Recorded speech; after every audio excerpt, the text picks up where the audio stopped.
I've been watching professional wrestling since 1989, right? Say what you want about it, but I have, and I've seen a lot of things. I've seen a lot of wrestling from all over the world. I've seen almost pretty much every WWE pay-per-view ever. I've seen all of them. I've seen WCW come and go. I've seen ECW come and go. I've lived through the independent scene, and you know, I've watched stuff from all over the world. I've seen wacky Japanese wrestling. I've seen wacky Mexican wrestling. I've seen Shikara. I've seen everything. Tonight, Hell in a Cell 2019 was the night that WWE crossed the line into being so absurd. This is the night that WWE jumped the shark. This is the night. Now, I wanted to originally come on here and review the pay-per-view. I was going to review the show, which is what I'm probably going to end up doing. By the way, I'm not scripting this. This is all just me kind of talking from the heart. You know, and just the show just ended. I'm literally recording this at 10:19 p.m. on the East Coast. The show just ended. This show, all right. Wow. That main event. So they have this character, the Fiend, who they have been doing a great job of getting over. They have been doing an amazing job of, you know, getting him to the point where he's going to be a top heel. He comes in, does the Firefly Funhouse. You know, it's Bray Wyatt, repackaged. Tom Savini helps him out. You guys know the deal. He has the Hell in a Cell match here. The night that he was supposed to be crowned Universal Champion. And this match was so absolutely ludicrous that it was just... Okay, so what they were trying to do... I'm going to talk about what they were trying to do. This is basically WWE trying to have a pro wrestling version of like a horror movie. If you've ever seen any horror movie like Jason or Michael Myers, they throw everything at these guys. You know, they throw all kinds of weapons at these guys. They shoot them. They do all this different stuff. And they keep coming like a zombie. They just keep coming like a zombie. They keep coming. This, I'm telling you right now, this ending of this show is not only going to hurt Bray Wyatt, but hurt the company as a whole. This is literally like what happened to Ryback in 2012, except worse. Ryback was super hot in 2012. They booked him against CM Punk in a Hell in a Cell. Ironically enough, they couldn't come up with a finish, so they had Punk roll him up because they didn't want to put the belt on Ryback. That's literally what this is actually worse. So during the match, Seth Rollins is hitting him with, I think, like 9 curb stomps, a pedigree. Then he starts using weapons, and Bray Wyatt's kicking out at one, and, you know, he's actually being booked stronger than Brock Lesnar. But as I'm watching this, I'm like, okay, they are killing Seth Rollins' finisher here. It took 3 curb stomps and a pedigree, or 4, to beat Braun Strowman, who's very well protected. It took about 3 to beat Brock Lesnar, right? With Bray Wyatt, he's hitting him with like 9, and the dude's coming. So at this point, you've killed Seth Rollins' finisher. Then Seth Rollins brings in weapons like a ladder, a chair. He makes a little sandwich, a toolbox. And I'm watching this, and I don't know what to say about this. And he's doing all these moves, and I'm expecting Bray Wyatt to eventually make a comeback and hit him with the mandible claw, and that's it. Seth Rollins grabs a sledgehammer. Now, if you've been watching WWE for any length of time, you know that Triple H has used the sledgehammer to win matches or to use them in matches many, many times. Against The Undertaker, against Dave Bautista, against Steve Austin, against The Rock, especially in the Attitude Era. Triple H's weapon was a sledgehammer. And if there's a match that's like a no DQ match or a false count anywhere, you can do pretty much anything. Right? This match tonight brings me back to what Jim Cornette said on his podcast. You might as well bring a gun and shoot the guy. That's what Cornette said. At this point, I'm thinking, okay, he's got the sledgehammer. He's going to get in the ring, and then Bray Wyatt is going to somehow avoid the sledgehammer, put him in the mandible claw, and win the title. It's not the best finish, but that's what I thought was going to happen. He hits Bray with the sledgehammer after thinking about it, because he can't beat the guy with his finisher because they've killed his finisher dead. And the referee calls for the bell and ends the match. This is Hell in a Cell.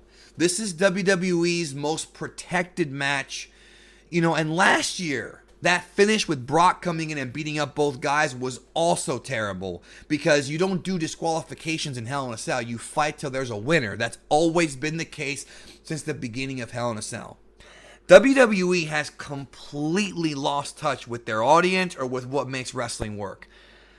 They've lost it. The fans were chanting AEW. The fans were shitting on this, and rightfully so.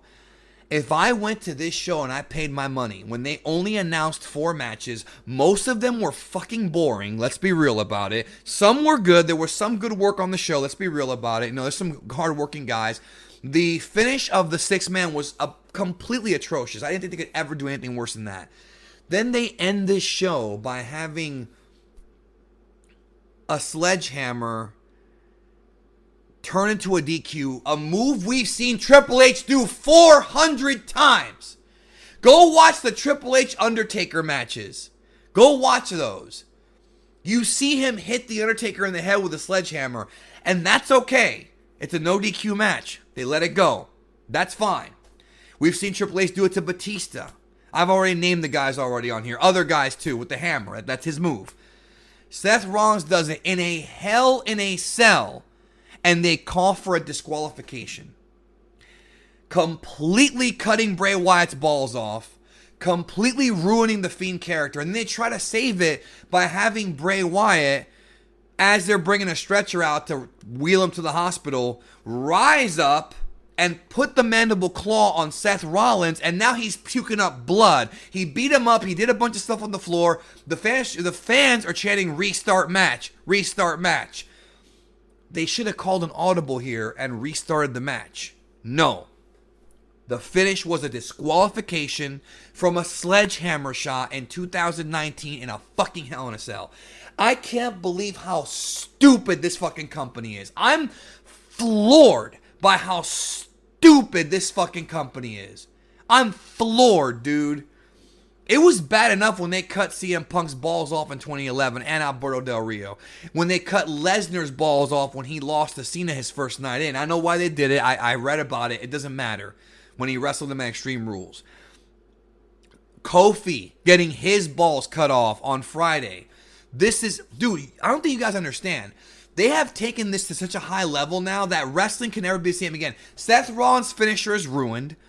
The Fiend is ruined. Seth Rollins is ruined. How can they possibly top this with another match? They did everything in this match, kicking out of a billion finishers.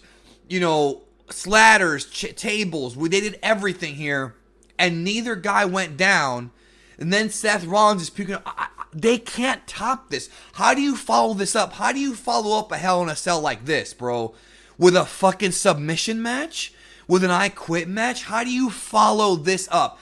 This company has literally jumped the shark tonight higher than they have ever jumped it in the history of the company. I'm not even hyperbolizing right now. Because now, how can I ever see a Bray Wyatt match and see him get pinned 1, 2, 3 if he survived all this? Like I said, you might as well have a gun and shoot the guy at this point. And I hate to say that. I hope I don't get in trouble for saying that, but you get what I'm saying by that, right? Like, what can they do more than what they did here that doesn't cross the line into legitimate murder? Because that's literally what they were doing here, is having, you know, again, it's a sledgehammer. It's a no disqualification. I get them doing that, but a DQ or whatever the referee did, end the match over that, and they couldn't even...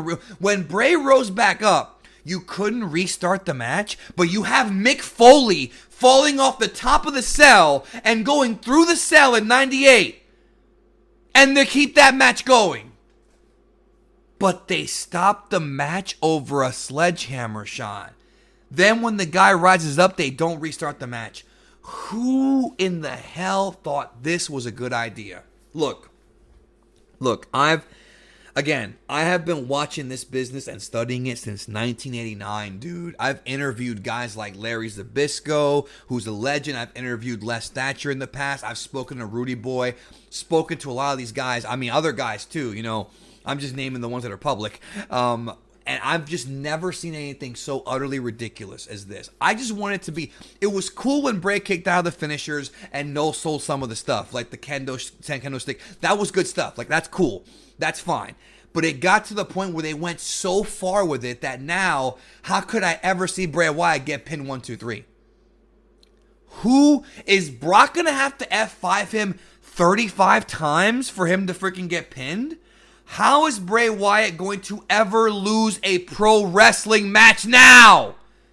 And he can't just go on winning forever. I'm stunned, yo. I've never been this floored ever in my life. I've never been this floored before.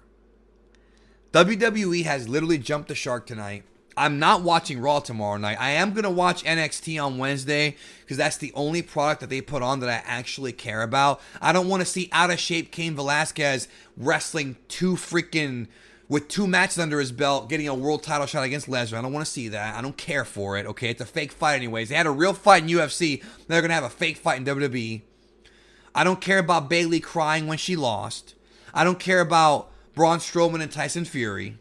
I don't care except about anything they're doing right now except for freaking NXT. And I'm probably going to watch AEW. The fans tonight chanted AEW for a reason, and they can't bleep that out. It's a message to the company. You really, really suck. And at this point, I don't know what they can do to fix it. They have literally ruined their own product with that finish. That's all I have to say.